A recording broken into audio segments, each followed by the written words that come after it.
Hola y bienvenidos una vez más al programa de podcast de YouTube de Dinis Guarda, impulsado por citiesabc.com, businessabc.net y wisdomia.ai.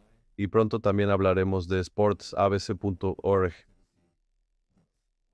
Inteligencia artificial. Inteligencia artificial probablemente es la palabra clave o las palabras clave más importantes de las que estamos hablando y nos está afectando a todos en muchos niveles diferentes. Y la inteligencia artificial está tocando todas las áreas de la sociedad, se está implementando y tocando más profundamente que nunca. Y va a tener un impacto que va a traer muchas cosas buenas, pero también muchas preguntas, muchos riesgos y mucho pánico. Así que hoy estoy particularmente emocionado de dar la bienvenida a la serie a alguien que ha estado investigando la inteligencia artificial durante décadas y, por supuesto, que lidera uno de los departamentos de investigación más grandes del mundo en Microsoft.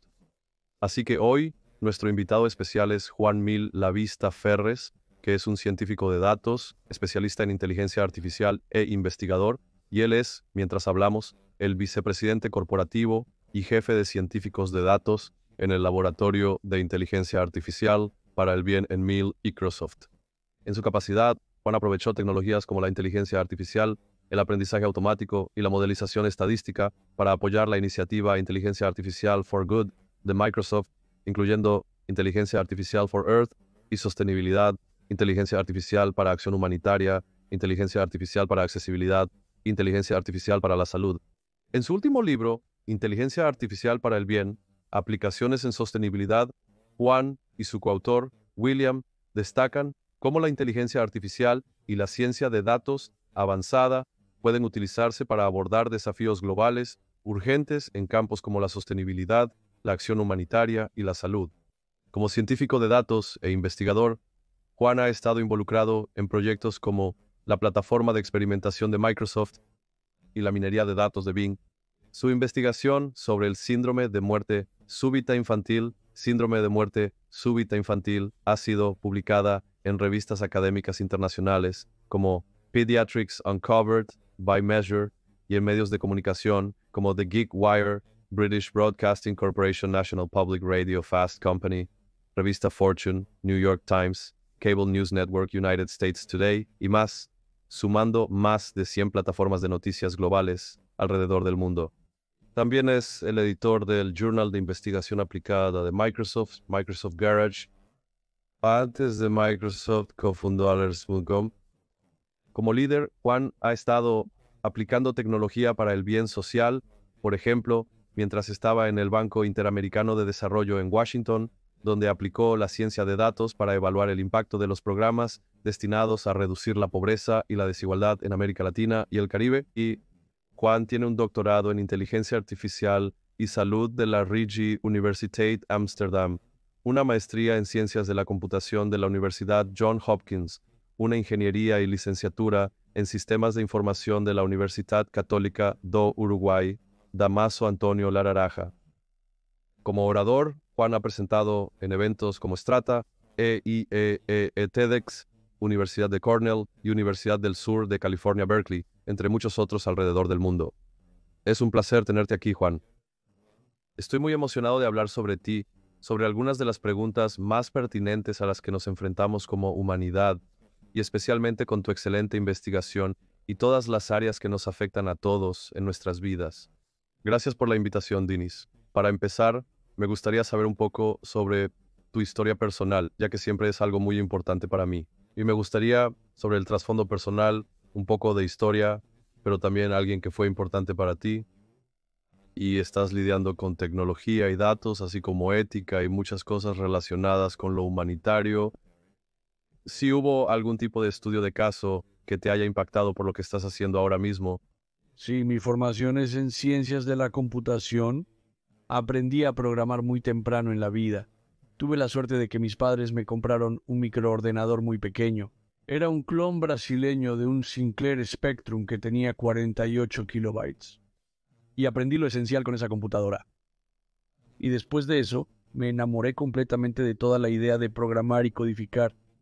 Fui a estudiar ciencias de la computación. Soy originario de Uruguay, Sudamérica. Crecí en una granja.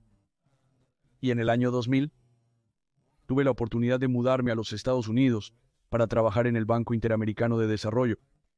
Esa es una organización multilateral que trabaja con países de América del Sur y el Caribe, principalmente en préstamos para el desarrollo.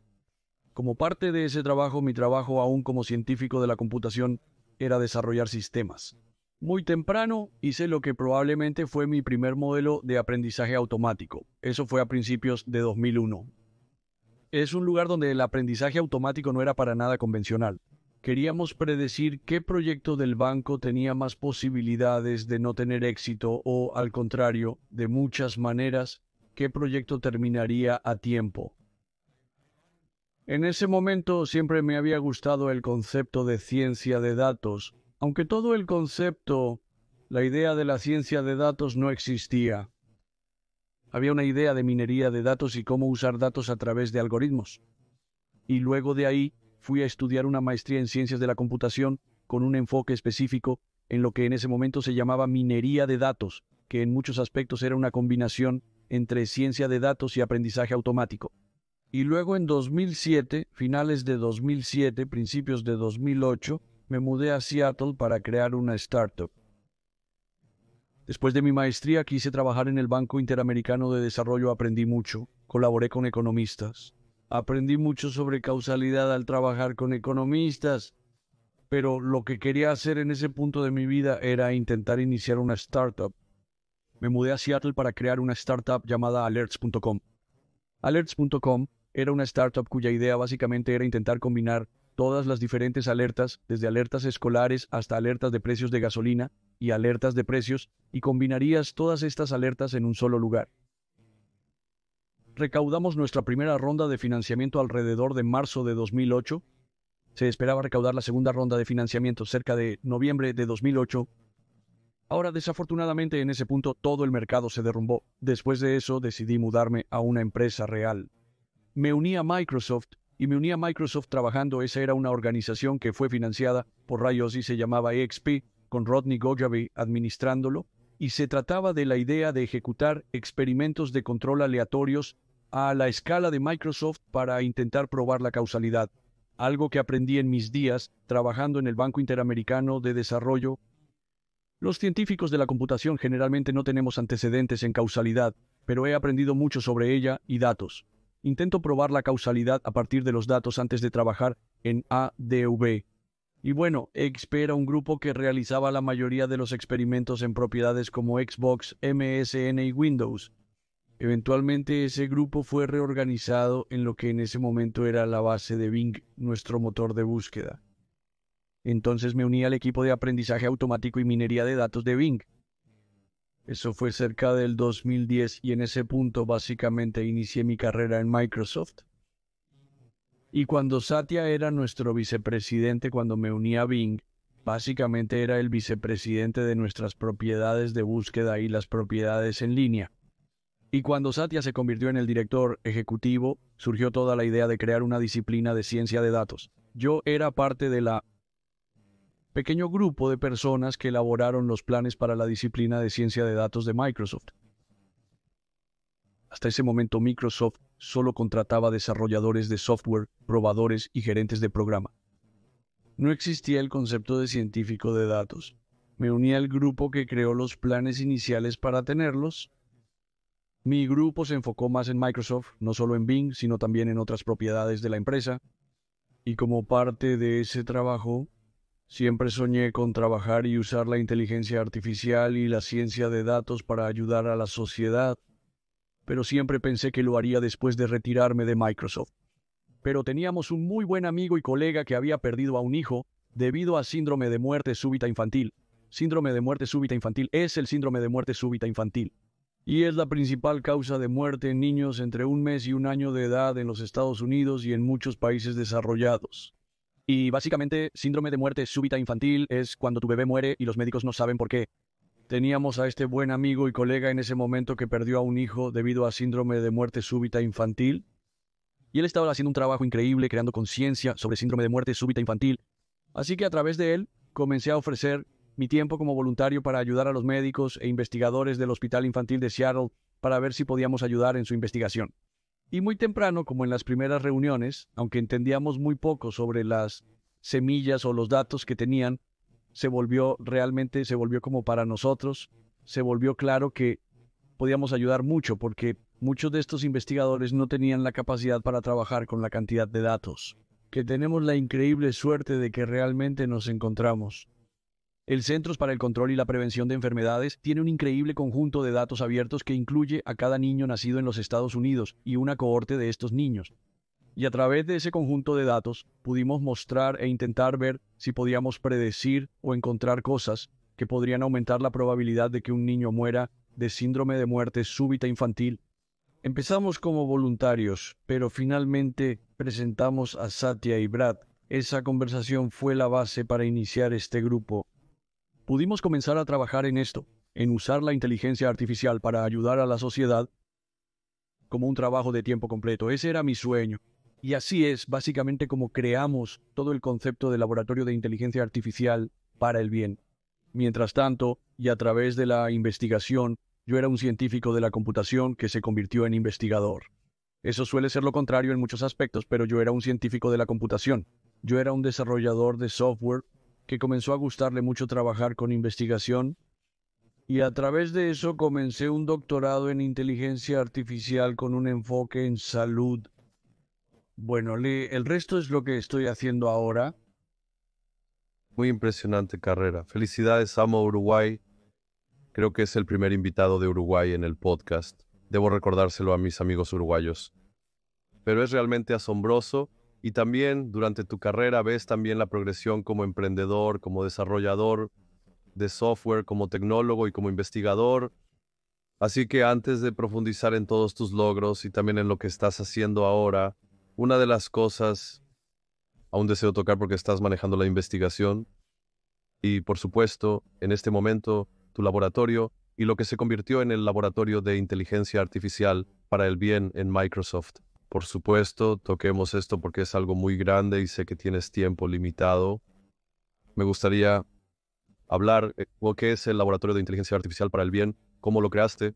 Creo que parte de tu experiencia aportó motivo para esto, pero por supuesto, durante ese mandato también, la inteligencia artificial se volvió popular y ahora es más importante que nunca. Microsoft lidera la inteligencia artificial a nivel mundial en asociación con OpenAI. Me gustaría escuchar sobre el inicio de esto y de qué se trata. Una vez que tuvimos la idea de crear el laboratorio, el plan era que cualquier gran organización en el mundo tiene una responsabilidad social de contribuir a la sociedad. Y diría que la mayoría de las grandes organizaciones hacen un muy buen trabajo en eso, pero en el caso particular de usar tecnología, particularmente usando inteligencia artificial para ayudar a la sociedad, primero nos dimos cuenta de que podríamos tener un gran impacto.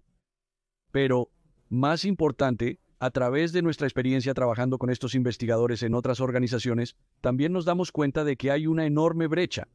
Es que la mayoría de las organizaciones en el mundo que están trabajando para resolver algunos de los mayores desafíos del mundo, ya sea la mortalidad infantil o trabajando en discapacidades o trabajando en sostenibilidad, la mayoría de estas organizaciones con las que nos asociamos no tienen la estructura o capacidad.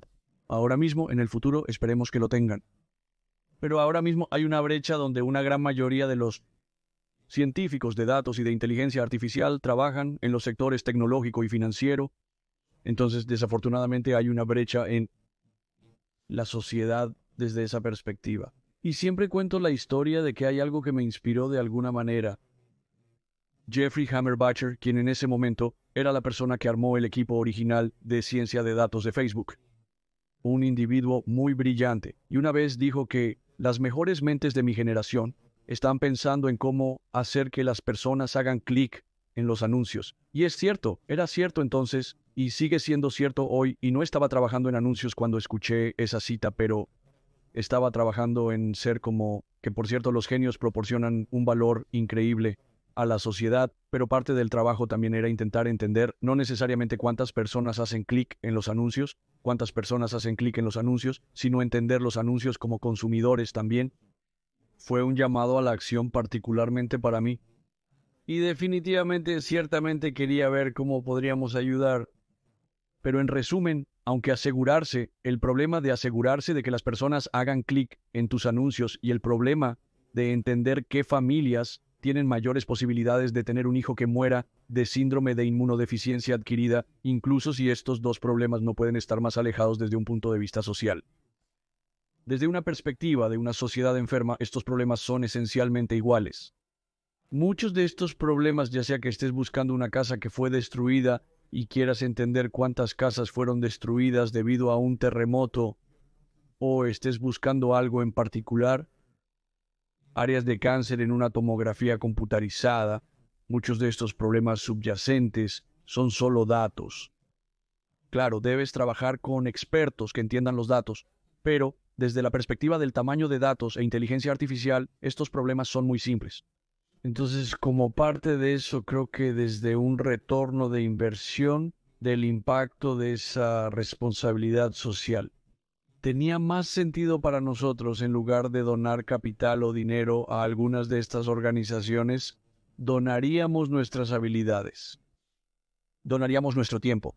Y la razón es porque estas organizaciones no tienen la estructura o capacidad para contratar a las personas que una empresa como Microsoft podría contratar.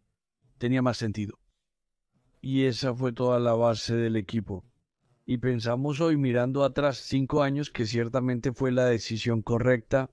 Creemos que el tipo de retorno de inversión desde un punto de vista social es más significativo donar tus habilidades y enseñar a las organizaciones para ayudarles. Parte de lo que hacemos no solo es trabajar con ellos para intentar resolver los problemas, sino que intentamos hacer una transferencia de conocimientos para que se vuelvan autosuficientes. Así es básicamente como imaginamos al equipo. Y bueno, una vez que comenzamos, lo que queríamos hacer era intentar buscar a los socios adecuados, las organizaciones correctas y los investigadores adecuados que pudieran trabajar con nosotros para ayudarles a resolver grandes desafíos mundiales. Es increíble y felicitaciones porque esto es más importante que nunca. Probablemente cuando comenzaste ya conocías la urgencia, pero ahora es aún más urgente. Así que en tu capacidad como vicepresidente y científico de datos, jefe en el Laboratorio de Inteligencia Artificial para el Bien, te has centrado en 4 áreas que veo probablemente si intentas resumir. Así que inteligencia artificial para la Tierra, inteligencia artificial para la acción humanitaria, inteligencia artificial para la accesibilidad y inteligencia artificial para la ayuda. Y parte de una de las cosas que es bastante interesante que ustedes están haciendo en términos de, solo quiero destacar esto para nuestra audiencia, pero es bastante importante que pongan los enlaces a su propio sitio web y algunos sitios web, es que 33 millones de personas se ven afectadas por la inseguridad alimentaria, y estos son algunos de los desafíos a los que se enfrentan y trabajan. 50% de disminución en la vida silvestre del planeta desde 1970 y 1.300 millones de personas, 1 de cada 6 en los Estados Unidos, vive con una discapacidad. Tocas eso y el 50% de las personas a nivel mundial tienen acceso a servicios de salud esenciales, solo el 50%. Entonces, cuando tocas en estas 4 áreas, repetiré solo inteligencia artificial para la Tierra, inteligencia artificial para la acción militar, inteligencia artificial para accesibilidad e inteligencia artificial en salud. Estás en una de las 2 empresas más grandes del planeta. ¿Cómo aprovechas el trabajo y la investigación que estamos haciendo en estas 4 áreas entonces? Trabajamos en estas 4 áreas que nos gustan. Nos damos cuenta de que somos en muchos aspectos la base del planeta y áreas donde también podríamos ayudar en el caso de la Tierra, o lo que ahora llamamos sostenibilidad.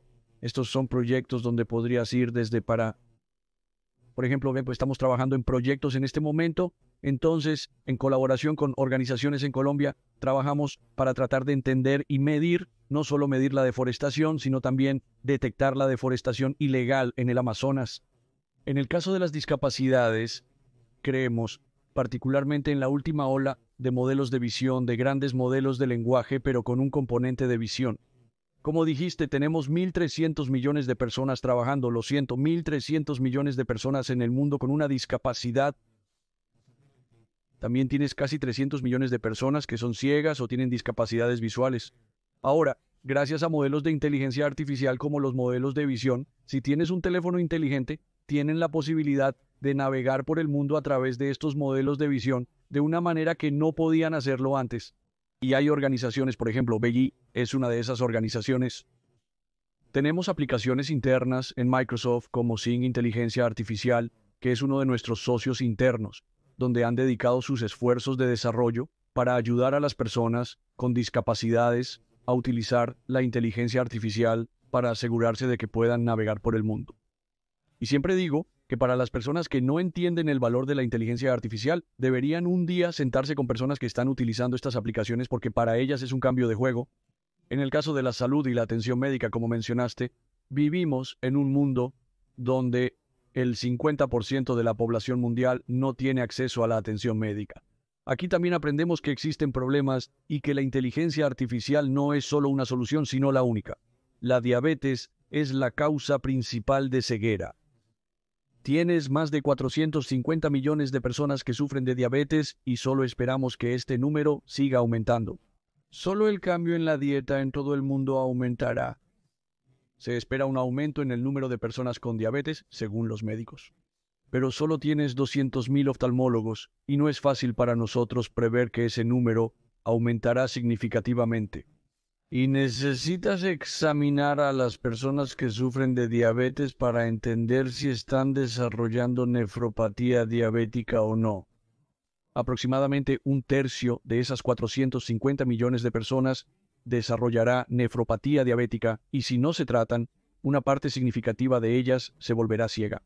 Por lo tanto, es extremadamente importante realizar esa detección. Y mostramos desde muy temprano y trabajamos con organizaciones como IRIS aquí en los Estados Unidos, donde puedes construir modelos de inteligencia artificial que pueden ayudar a detectar a estos pacientes con ciertamente el mismo nivel de precisión que un muy buen oftalmólogo. Como dije antes, incluso si distribuyes esto perfectamente a otros oftalmólogos alrededor del mundo, será físicamente imposible diagnosticar esta enfermedad. Entonces, este es un caso en el que necesitas la inteligencia artificial para ayudar a llenar esa brecha y asegurarte de que estos oftalmólogos puedan concentrarse en lo que hacen mejor, como sus cirugías están tratando otras enfermedades. Creemos que para tratar condiciones como la neuropatía diabética y reducir el número de personas que podrían quedar ciegas, necesitamos utilizar la inteligencia artificial como sociedad. Necesitamos usar la inteligencia artificial para ayudar en la detección de sus pacientes. Esas son las áreas de atención médica y salud. Nos enfocamos en imágenes médicas. Creemos que hay mucho valor en las imágenes médicas y en el uso de la inteligencia artificial en las imágenes médicas. Apenas comenzamos, podemos lograr mucho más. En el ámbito humanitario hemos trabajado intensamente, especialmente en la respuesta a desastres. Siempre que hay un gran desastre natural, trabajamos en asociación con Planet Labs, que es una empresa de datos satelitales. Colaboramos con ellos ya que cuando ocurre un gran desastre natural prueban satélites. Los colocan encima del desastre natural.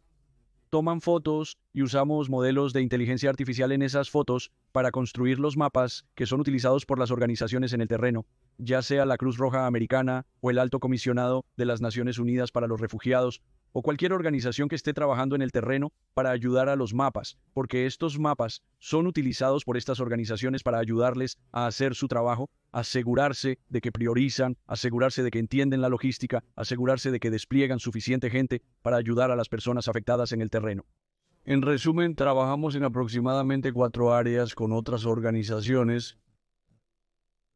Bueno, estos son los mayores problemas de la humanidad, pero hay un gran desafío en cómo tomamos esto y cómo gestionamos, como dije, todas las paradojas que tenemos, porque tenemos, por un lado, un gran desafío con la alfabetización digital, un gran desafío con también la inclusión financiera y muchas partes diferentes.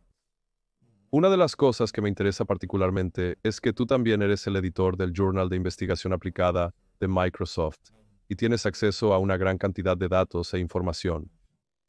Cuando aplicas, para las personas que nos escuchan, desde la imagen general hasta los detalles de cómo aplicamos esto, la investigación que estás aplicando y toda esta integración con los LLMs más poderosos del mundo, como OpenAI, Copilot y Bing, ya que tienes múltiples fuentes de datos diferentes.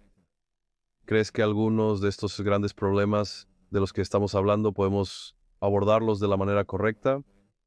Haré una pregunta más compleja, pero debo preguntar, ¿y podemos lograr un equilibrio entre las partes socioeconómicas y la innovación tecnológica?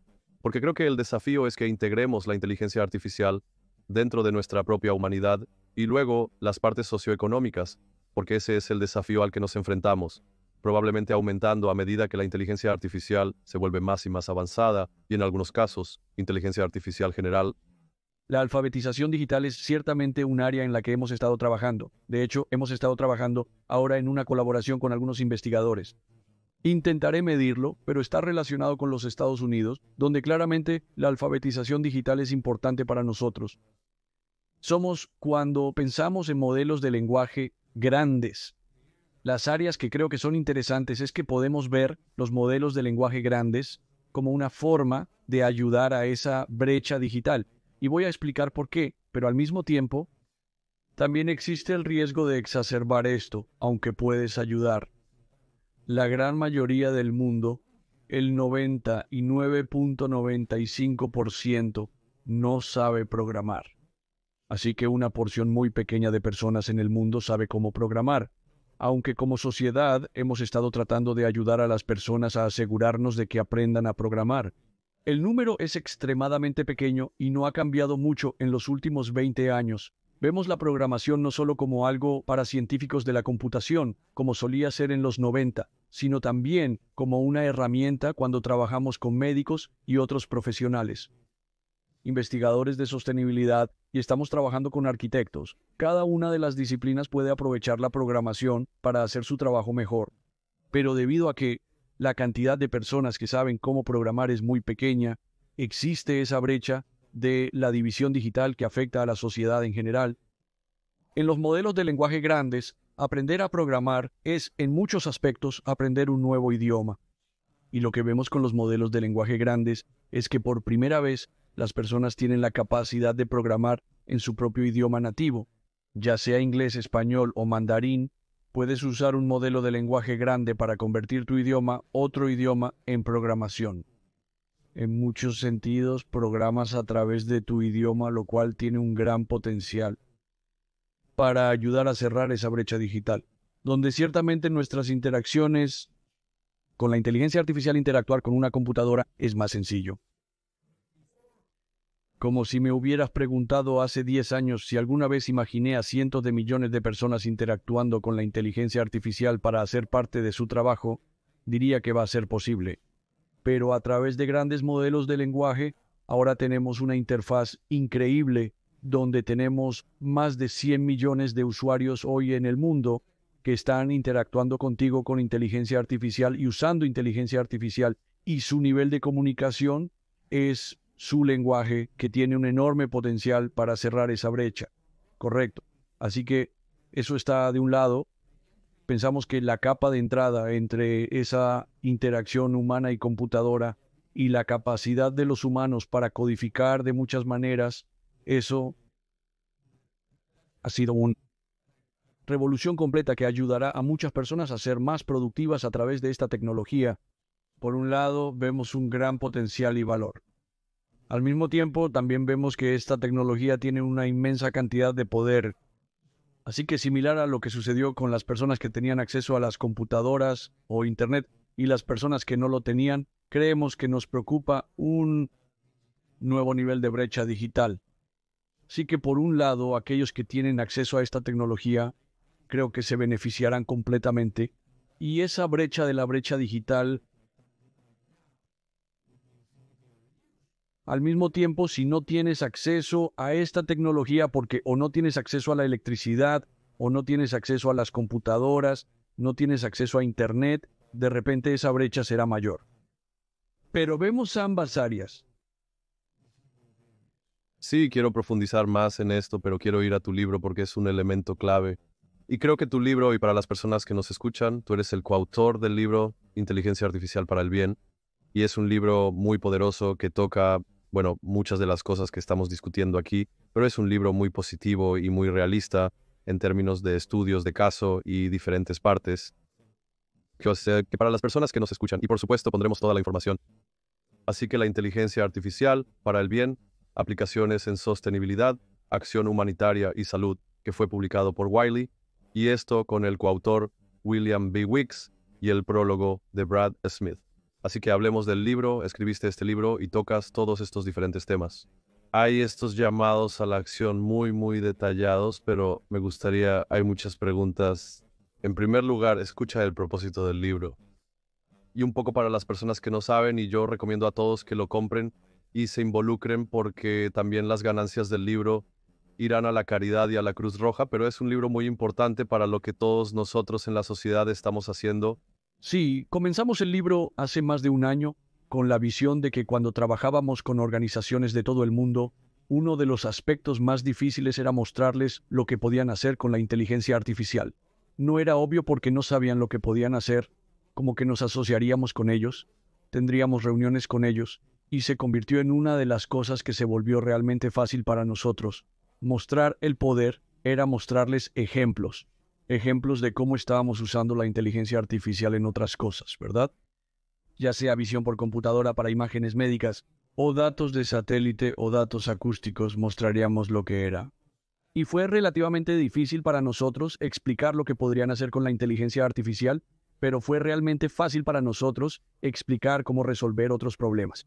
Y a lo largo de esas conversaciones con estos socios, se convirtió en una herramienta para nosotros para ayudarles a tener un impacto. Mostraba las capacidades de la inteligencia artificial, que era básicamente la idea principal. Necesitábamos escribir el libro para tenerlo. Como tener estos ejemplos de una manera que pudiéramos distribuirles fácilmente. Así que el público objetivo de ese libro, cuando pensamos en el libro, eran las personas con las que normalmente trabajamos. Estos investigadores que no están necesariamente en el espacio de la inteligencia artificial, que están trabajando en otro espacio, pero están tratando de usar la tecnología para ayudar a resolver sus problemas. Y nuestro objetivo era, vamos a tener todos estos ejemplos de una manera que sea fácil para nosotros mostrarles el poder de la inteligencia artificial y la tecnología. Ahora, básicamente eso inició la idea. Como mencionaste, me asocié con Bill Wicks y mi equipo, y luego trabajamos, no solo nosotros, sino cada investigador en mi organización, nuestros socios, para escribir todos los capítulos, que cada capítulo del libro tiene 29, creo, diferentes ejemplos de cómo estamos usando la inteligencia artificial para ayudar a resolver estos desafíos mundiales en todas estas áreas, como mencionaste antes, desde la accesibilidad hasta la salud, la sostenibilidad y la acción humanitaria. ¿Tienes ejemplos de todas estas? El libro es muy positivo. Sin embargo, cuando se trata de inteligencia artificial, incluso yo tengo días en los que me pongo ansioso por decir menos, y otros días en los que me pongo muy audaz. Pero hay una gran cita de Brad Smith, presidente de Microsoft y también de Ford. Así que la inteligencia artificial ofrece más potencial para el bien de la humanidad que cualquier invención que la precedió. Y después de leer el libro, espero que compartas mi optimismo por las posibilidades de esta poderosa nueva tecnología. Así que ustedes están lidiando con esto, por ejemplo, incluso algunos, por supuesto, en este momento estamos en una etapa en la que estamos entrando en la IAG, y lo que definimos como IAG es otra pregunta que probablemente tomaría un par de podcasts. Pero en términos de optimismo es grande y me encanta que seas muy práctico en los usos que pueden surgir de eso. Así que lo que tocaría ahora, y por supuesto pondremos más información sobre el libro en el contexto, es de tu investigación, y por supuesto hablamos de la brecha digital. La brecha digital, ahora hay elementos de brecha digital desde la pura accesibilidad digital, pero como dijiste, hay muy pocas personas que pueden programar y la mayoría de la programación va a ser reemplazada por inteligencia artificial, pero estamos hablando de un cambio que probablemente sea el más grande en la historia de la humanidad. Y este cambio tocará, por un lado, la integridad que tenemos como humanos y la integridad que tenemos como sociedad. Pero también un elemento que sé que algunas de las investigaciones en Microsoft han destacado es que estas inteligencias artificiales están convirtiéndose ahora en una excepcional conciencia digital. Así que diría en estos casos de las partes positivas de la inteligencia artificial que mencionamos, ¿cómo ves todos los aspectos negativos y cómo haces que estas dos cosas funcionen juntas y especialmente cómo te preparas para esto? Así que algunas cosas, la primera es, como mencionaste, trato de mantenerme alejado de la discusión de inteligencia artificial general por una buena razón, como mencionaste, la definición no muy clara de ser inteligencia artificial, y en muchos aspectos la informática o el desarrollo de software son todas herramientas que nosotros como sociedad decidimos usar para ayudar a resolver problemas. Y esto no es solo en mi espacio, sino en general nosotros como humanos ¿Vivimos en este planeta que estamos utilizando estas herramientas para ayudar a la sociedad o simplemente es parte de la tecnología en muchos aspectos? Así que desde esa perspectiva, si me preguntas, no es diferente a lo que hemos estado haciendo durante siglos ahora, de crear nuevas herramientas para ayudarnos. Correcto, y eso para mí yo veo la inteligencia artificial como una herramienta. Para mí, la inteligencia artificial es una herramienta. La razón por la que intento mantenerme alejado de las discusiones sobre inteligencia artificial general es primero porque no hay una definición muy clara de inteligencia artificial general. Pero tampoco creo que sea productivo o, en general, para nosotros vamos a tener herramientas que nos puedan ayudar a resolver problemas. Esa es una definición mucho más fácil de cómo estamos utilizando la tecnología con la que yo empezaría, como mencionó Brad en su libro, y Brad también mencionó en muchas de sus charlas cualquier tecnología correcta. Esto no es exclusivo de la inteligencia artificial, sino de cualquier tecnología en la historia de la humanidad que tiene un enorme potencial.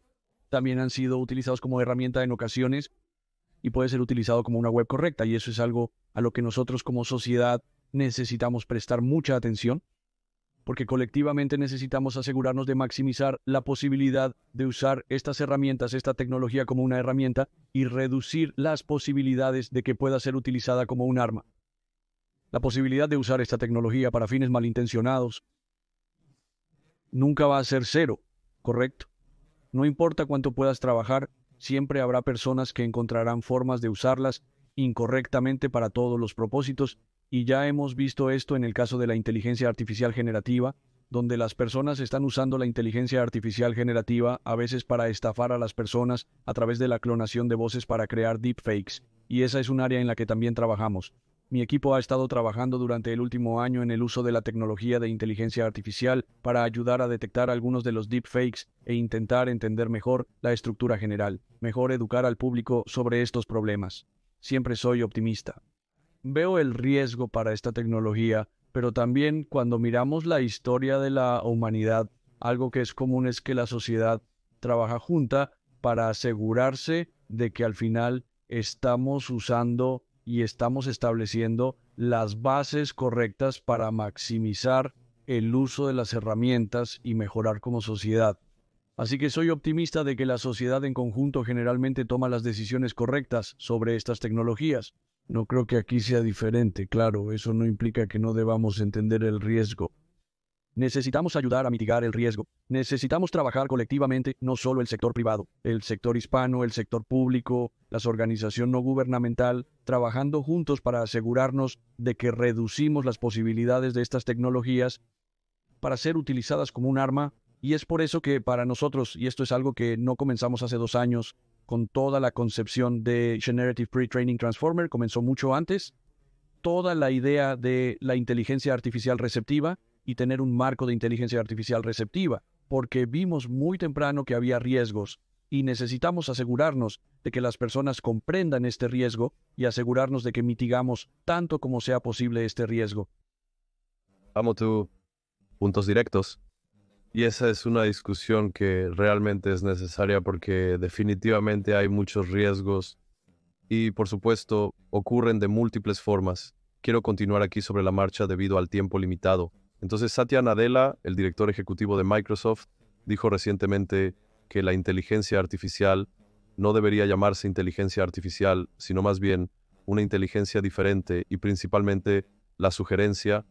Y citando de nuevo que la inteligencia es distinta de la inteligencia humana, se afirmó que deberíamos llamarla inteligencia diferente porque yo tengo mi inteligencia, no necesito ninguna inteligencia artificial, así que sé que este fue el contexto de muchos problemas relacionados con algunas partes finales y diferentes, pero quiero tocar esta parte en particular porque lo que estás diciendo es la herramienta, el componente de la herramienta, pero por ejemplo también entrevisté recientemente otro de los mayores investigadores en inteligencia artificial y una de las cosas que he estado descubriendo es definitivamente que incluso si es una herramienta, en este momento es una herramienta que realmente puede liderar por sí misma, ¿no? Y Nick Baltron, que probablemente también sea un ex investigador de Oxford, surgió la idea del ser digital consciente y su nuevo libro toca eso. Así que cuando en tu libro miras las capacidades de la herramienta y cosas muy concretas, porque ustedes están trabajando en algunas de las organizaciones más grandes del mundo.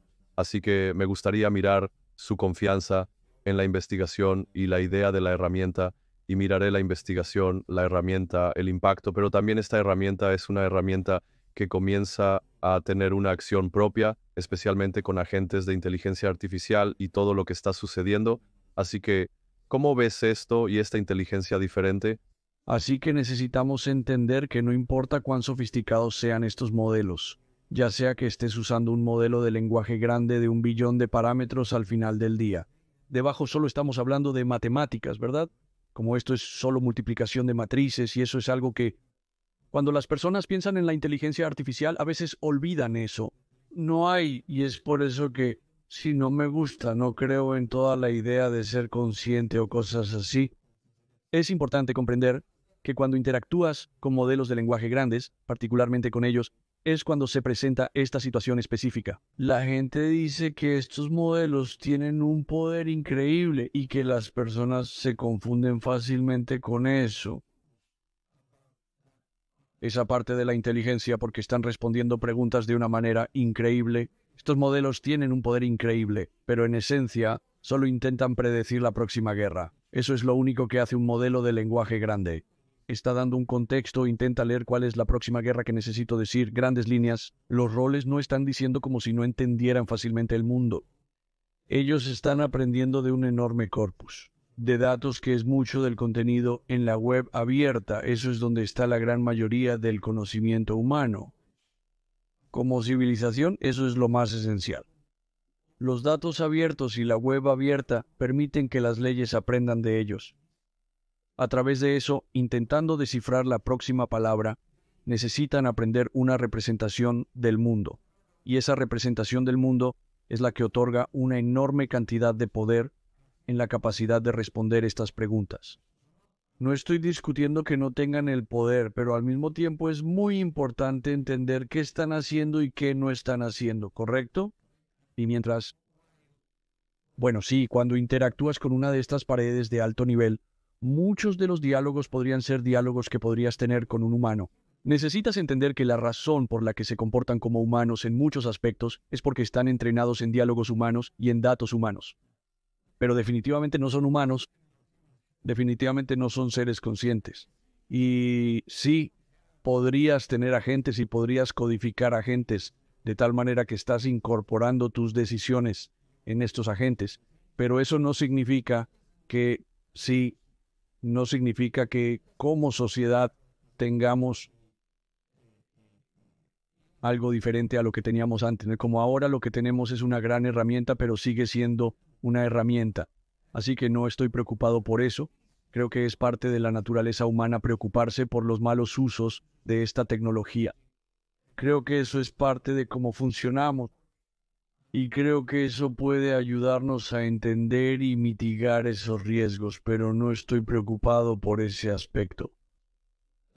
Es interesante cómo ves esto de manera práctica, ya que hay muchas discusiones alarmantes. Probablemente la mayoría de la investigación divide a las personas muy cultas, pero me gusta y me enfoco aquí en el sentido del tiempo, me gusta este enfoque muy pragmático.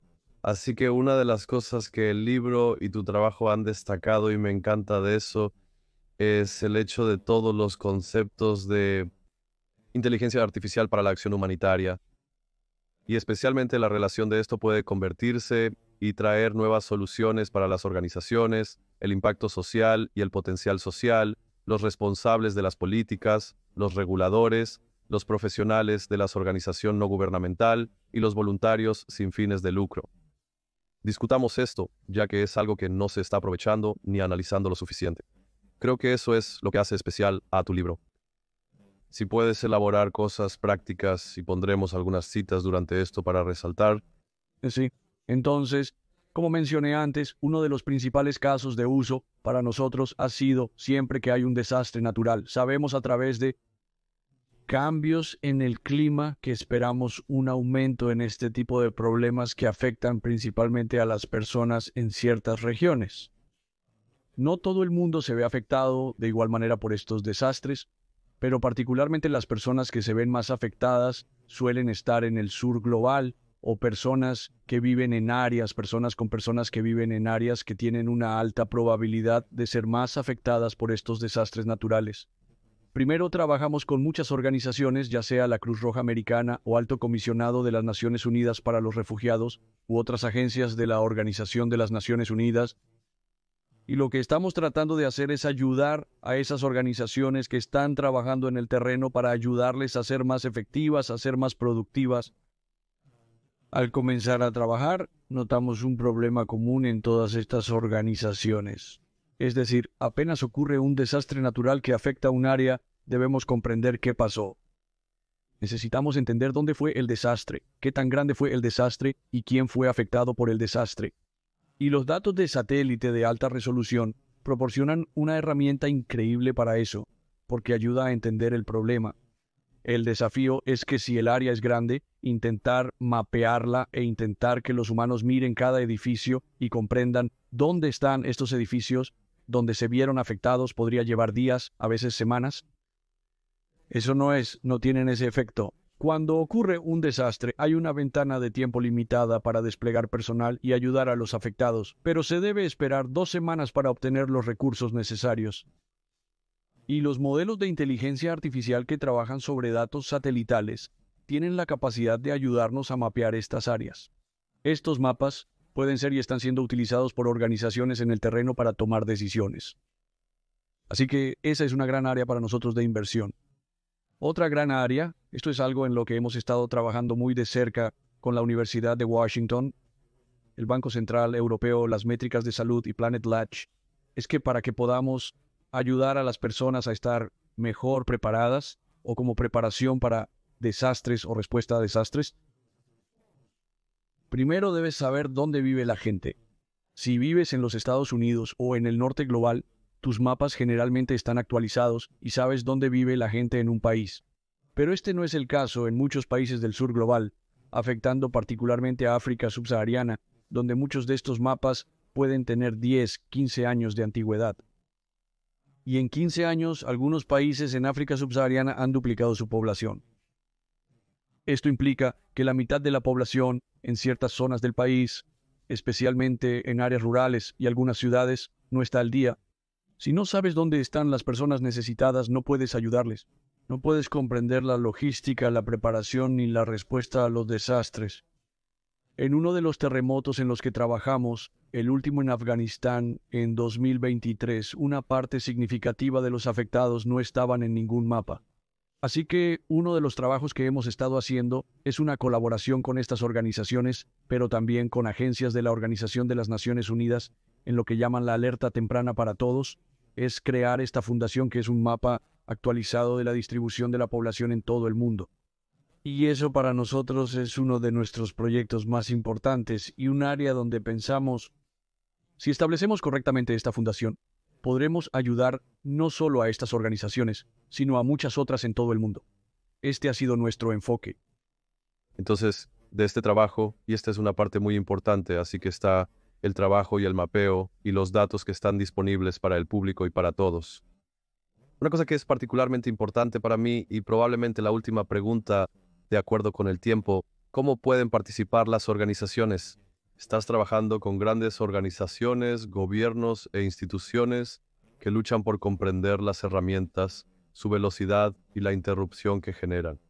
Entonces, un poco de pasos sobre cómo manejas ambos, siendo, por supuesto, en una de las corporaciones más grandes del planeta, pero también en la practicidad de llevar estas herramientas de inteligencia artificial para el ejército a estas instituciones y organizaciones y a cualquiera que nos escuche. Así que nos asociamos con CI, normalmente nos enfocamos en ser naturales, como, lo siento, nos enfocamos en el mundo, algunos de los mayores desafíos del mundo. Algunas organizaciones se acercan a nosotros y en ocasiones nosotros nos acercamos a ellas. A veces realizamos convocatorias abiertas. Luego, a través de estas formas, buscamos comprender los problemas que enfrentan estas organizaciones. Intentamos buscar problemas donde no solo una organización tiene ese problema en particular, sino varias organizaciones e intentamos optimizar. No todos los problemas tienen solución mediante inteligencia artificial o tecnología. Entonces buscamos problemas en el cuadrante donde la tecnología puede tener un impacto y podemos solucionarlos. Tenemos la experiencia y nos asociamos con organizaciones para resolver estos problemas. Si tenemos éxito, eventualmente podremos usar esta tecnología para tomar decisiones tradicionales. Ese ha sido nuestro enfoque principal. Así que una de las últimas preguntas, en cuanto al trabajo que has realizado hasta ahora, tanto en el sitio web como en la investigación, cuentas con numerosos estudios de caso. Entonces, ¿cuáles serían? Mencionaste también ya uno o dos casos. De toda esta investigación que estás haciendo, ¿cuál sería el impacto más grande que sentiste que ya hiciste en un estudio de caso, además de lo que mencionaste hasta ahora o en otro? Creo que es fácil de gustar, ¿no? Cada proyecto es diferente, a veces es difícil comparar algunos de estos proyectos. Por supuesto, áreas como la respuesta a desastres es un área en la que es relativamente fácil para nosotros ver el impacto porque ves a las organizaciones utilizando tus datos. Pero hemos estado trabajando en otras áreas como la salud y la atención médica. Estamos trabajando en áreas como el cáncer de páncreas, por ejemplo, tratando de hacer una detección temprana del cáncer de páncreas. Mientras trabajamos para intentar ayudar a reducir la deforestación en el Amazonas, ayudar a entender y medir la biodiversidad. Cada proyecto es diferente y en muchos aspectos cada proyecto es difícil de tener un proyecto favorito o uno que creas que es más impactante porque estas áreas son tan diferentes. Por último, deseo mencionar a Brad Smith. Mencionaste los deepfakes y sus diferentes aspectos. Sé que una de las cosas en las que estás trabajando ahora mismo es precisamente sobre combatir los deepfakes, que probablemente es uno de los atajos que realmente está creando mucho daño. Recientemente, Brad Smith mencionó al fundador de TrueMedia y el trabajo que se ha hecho, creo, con ustedes en términos de combatir y usar una buena inteligencia artificial para combatir eso. ¿Puedes hablar sobre algún trabajo en esto? Sí, trabajamos con TrueMedia y Oren Jani, un excelente investigador. Y con otras organizaciones, estamos intentando, por un lado, estamos ayudando en el lado de la investigación, tratando de idear algoritmos para entender cómo podemos reducir, cómo podemos mejorar la detección de deepfakes. También trabajamos en áreas como la procedencia para entender mejor cómo la tecnología puede ayudar a confiar en el contenido. Y al mismo tiempo, un gran área en la que hemos colaborado a través de los medios y otras organizaciones es ayudar a educar al mundo, a las personas en el mundo, que existen este tipo de programas. Y una cosa que hicimos, acabamos de lanzar un juego y se llama Real o No, el cuestionario Real o No, donde usamos inteligencia artificial generativa e imágenes reales, y las personas necesitan decidir cuál es real y cuál es falso. Y el objetivo principal de este juego es ayudar a las personas a entender que esta tecnología es bastante buena y ya no es fácil diferenciar entre una imagen real y una imagen generada por inteligencia artificial y solo se volverá más difícil. Así que eso es algo que es importante que las personas entiendan que esto es posible. No solo es posible, sino que es relativamente fácil para las personas hacer esto. Y que algunas de estas imágenes pueden ser utilizadas con fines engañosos. En conclusión, la inteligencia artificial para el bien es un aspecto fundamental en el que todos deben centrarse. Tu libro es un gran recurso imprescindible para profesionales técnicos y no técnicos, interesados en todas las cosas de las que hemos hablado hoy. Entonces, ¿cuál sería el mensaje para las startups, los jóvenes que nos escuchan cuando se trata de inteligencia artificial y todo? Las cosas que vienen con estas herramientas que surgen de la inteligencia artificial. Pienso que podemos lograr mucho más con esta tecnología. Creo que esto es solo el comienzo de cómo podemos usar esta tecnología para el bien. Veremos más ejemplos. Es crucial que las personas comprendan que la inteligencia artificial no es nueva. Se ha usado en producción por más de 30 años. Las personas usan inteligencia artificial todos los días. Han estado usando inteligencia artificial, muchas personas usan inteligencia artificial todos los días durante las últimas al menos 2 décadas. Ya sea que estén usando un motor de búsqueda o estén solicitando un Uber, detrás de escena se utilizan muchos algoritmos. Y eso creo va a ayudar a la sociedad a entender que las personas no deberían necesariamente tener miedo de la tecnología. Y de nuevo, no estoy diciendo que esto no debería usarse, ya que las personas aún deberían estar preocupadas.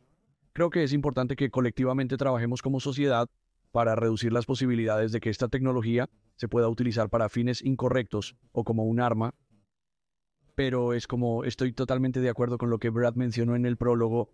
Esta tecnología tiene un enorme potencial para el bien y para resolver muchos más problemas. Esperamos con ansias intentar ayudar y encontrar formas en las que podamos ayudar a la sociedad. Gracias. Sé que debes irte. Ha sido un honor. Hay más preguntas, pero haremos un especial sobre el libro. Para nuestros oyentes me encanta que hay cosas prácticas en las que probablemente la gente se enfoca más en lo negativo que en actuar al respecto. Eso es parte de tu conclusión. Actúa en consecuencia. Gracias, Juan. Este trabajo es más importante que nunca para todos. Muchas gracias. Muchas gracias por el tiempo. Gracias.